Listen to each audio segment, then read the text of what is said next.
En el Evangelio de San Juan, leemos el capítulo 13 del Evangelio de San Juan. En ese capítulo, Jesús se reúne con sus discípulos en el aposento alto y antes de la celebración de la cena, o más bien en medio de ese momento de la cena, después de que Judas Iscariote salió de la reunión para llevar a cabo su macabro plan de entregar a Jesús a las autoridades religiosas para que éstas a su vez le entregaran bajo una acusación de rebelión o de incitación a la rebelión, le entregaran a las autoridades civiles y militares.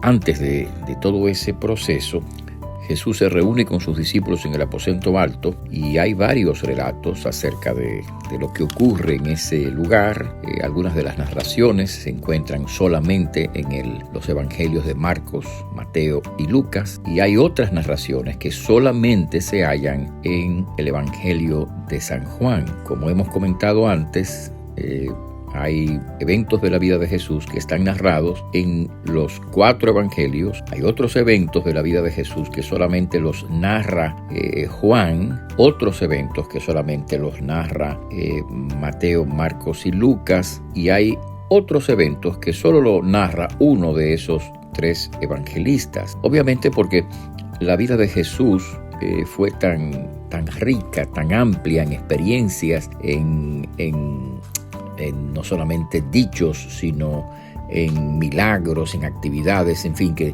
como dice el mismo San Juan, sería imposible, habría que escribir muchos libros para poder resumir todo lo que implica la vida del Señor Jesucristo. Pero cuando llegamos al capítulo 13 del Evangelio de San Juan, nos encontramos a Jesús y sus discípulos en el aposento alto. Están allí porque, como una comunidad que eran, iban a celebrar la cena de la Pascua. La Pascua era una cena que se celebraba en familias. Podía celebrarla una familia o 2 familias juntas, y habían diferentes acercamientos o tradiciones. La Pascua celebraba la liberación del pueblo de Israel de Egipto.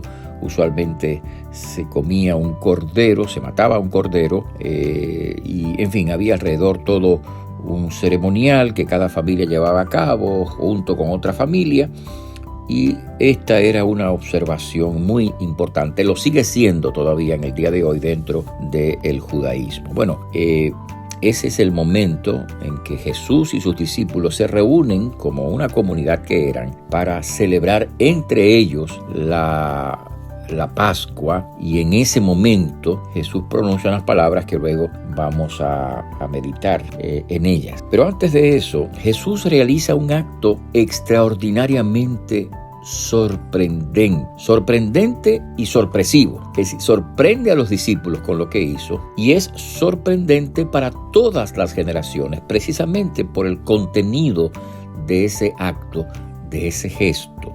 Y es cuando están juntos ya, cuando se sentaron a la cena. La Biblia dice aquí en San Juan capítulo 13 que Jesús se levanta de la cena, se quitó su manto, dice la Escritura, tomó una toalla y se la ciñó y puso agua en una pequeña palangana, en una pequeña ponchera, para decirlo de alguna manera que todos entendamos, y empezó a lavar los pies a los discípulos. Entonces, por supuesto, los discípulos reaccionaron. El primero que reaccionó fue Pedro, y le dijo a Jesús: tú no me vas a lavar los pies.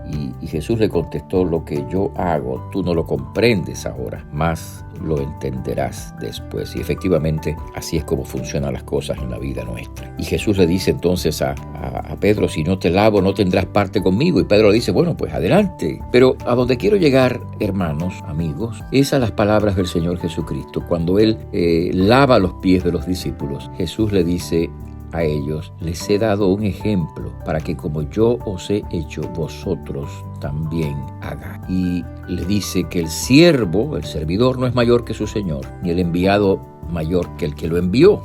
Y entonces le dice: si sabéis estas cosas, bienaventurados seréis si las hiciereis.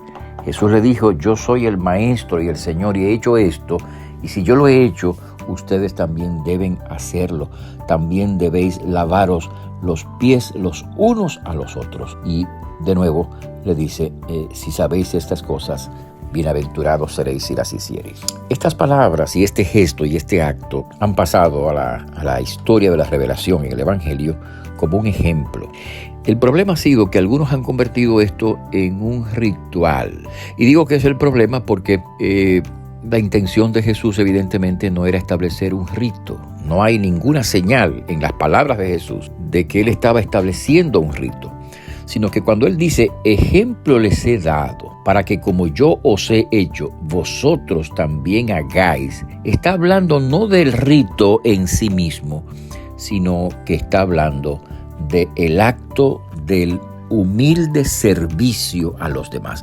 Él dice, de cierto os digo, el siervo no es mayor que su señor, ni el enviado es mayor que el que lo envió. Quiere decir que si yo soy el Señor y hago esto, ustedes deben hacer otro tanto, deben lavarse los pies unos a otros. El problema ha sido, repito, que algunos han reducido esto a la idea de hacer un rito en la iglesia y que los hermanos se laven los pies unos a otros. Eso es muy fácil. Ese no es el sentido ni la aplicación. La aplicación de este pasaje es que usted y yo hagamos el servicio a nuestros semejantes hasta el punto de que le demos la impresión a los demás, tal vez, de que somos inferiores a ellos. Eso fue lo que Jesús hizo. Jesús tomó el lugar de un sirviente y lavó los pies a los discípulos. Jesús dijo, nosotros debemos llegar entonces hasta el servicio más humilde a favor de nuestro hermano, aunque parezcamos el sirviente o la sirvienta de ese hermano. Eso es lo que tenemos que hacer.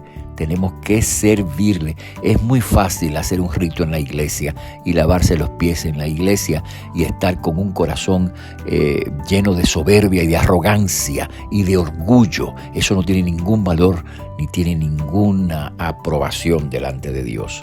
Lo que el Señor hizo fue más bien mostrarnos el camino del servicio humilde a nuestros hermanos y amigos, hasta el punto de que nosotros parezcamos, si tenemos que llegar a eso, el sirviente de los demás.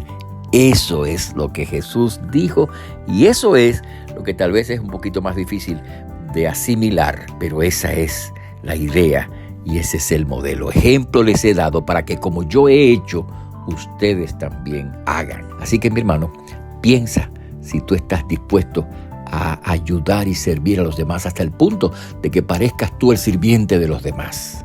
¿Estás listo para eso o el orgullo de tu corazón no te lo permite? Dios nos ayude a deponer nuestro orgullo y nuestra arrogancia y hacer el servicio humilde a los demás, porque ese es el camino que Jesús ha trazado para nosotros.